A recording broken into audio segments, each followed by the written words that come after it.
بسم اللہ الرحمن الرحیم۔ دیکھتی آنکھوں اور سنتے کانوں کو محمود مان کا آداب۔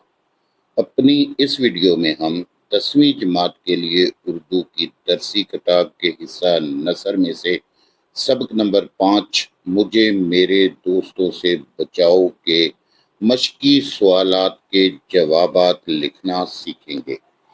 تو بنا دیری کیے شروع کرتے ہیں سوال نمبر 1 سے۔ سوال ہے، چاندنی چوک میں فقیر کی تقریر کا لب لباب کیا تھا؟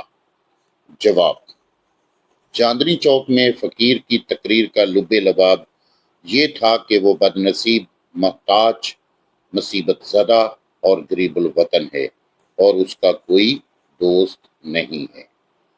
سوال نمبر 2، مصنف پر اس فقیر نے کیا اثر کیا؟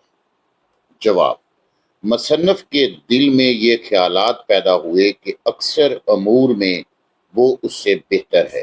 جیسا کہ مصنف دن رات کام کرتا ہے مگر فقیر مفت خوری سے دن گزار رہا ہے۔ مصنف تعلیم یافتہ جبکہ فقیر جاہل ہے۔ مصنف دن رات فکر مندی میں گزارتا ہے جبکہ فقیر اطمینان سے زندگی بسر کر رہا ہے۔ اور سب سے بڑھ کر یہ کہ فقیر کا کوئی دوست نہیں ہے۔ وہ کیسا خوش قسمت انسان ہے، اسے مبارکباد دینی چاہیے۔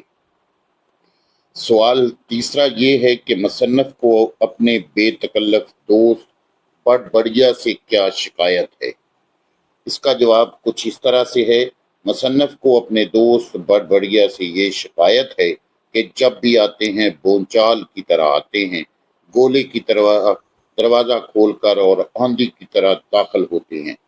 مسافہ کے لیے ہاتھ کو اس گرم جوشی سے دباتے ہیں کہ درد ہونے لگتا ہے، اور سب سے بڑھ کر یہ کہ جب جاتے ہیں مصنف کے تمام خیالات بھی ساتھ لے جاتے ہیں۔ سوال نمبر 4، محمد تحسین کی گفتگو کا محور کیا ہوتا ہے؟ جواب: محمد تحسین کی گفتگو کا محور دن رات بال بچوں کی فکر ہے۔ جب آئیں گے بال بچوں کی بیماری کے تذکرے کریں گے۔ موسم کے بارے میں بات کرو تو بچوں کی طبیعت کی خرابی کا ذمہ دار موسم کو ٹھہرائیں گے۔ پالیٹکس یا لٹریچر کی بات کرو تو ان حالات سے بے خبری کی وجہ بھی گھر بھر کی بیماری بتائیں گے۔ عام جلسے میں جائیں گے تو بچوں کو بھی ساتھ لے جائیں گے۔ سوال ہے، مصنف کے کون سے دوست ادب کے زیادہ دل دادا ہیں؟ اس کا جواب ہے، مصنف کے دوست شاکر خان صاحب ادب کے دل دادا ہیں۔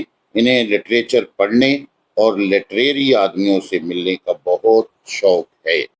اس کے ساتھ ہی اس سبق نمبر 5 مجھے میرے دوستوں سے بچاؤ کے مشقی سوالات کا کام مکمل ہوا۔ مجھے امید ہے کہ آپ ان سوالات کے جوابات اچھے طریقے سے یاد کر لیں گے اور بہترین طریقے سے لکھ کر پورے کے پورے نمبر حاصل کر سکیں گے۔ اسی کے ساتھ یہ بھی نصیحت ہے کہ آپ لوگ اچھی بات کو صدقہ جاریہ سمجھتے ہوئے اپنے دوستوں کے ساتھ شیئر ضرور کیا کریں۔ اجازت چاہتا ہوں۔ اللہ حامی و ناصر۔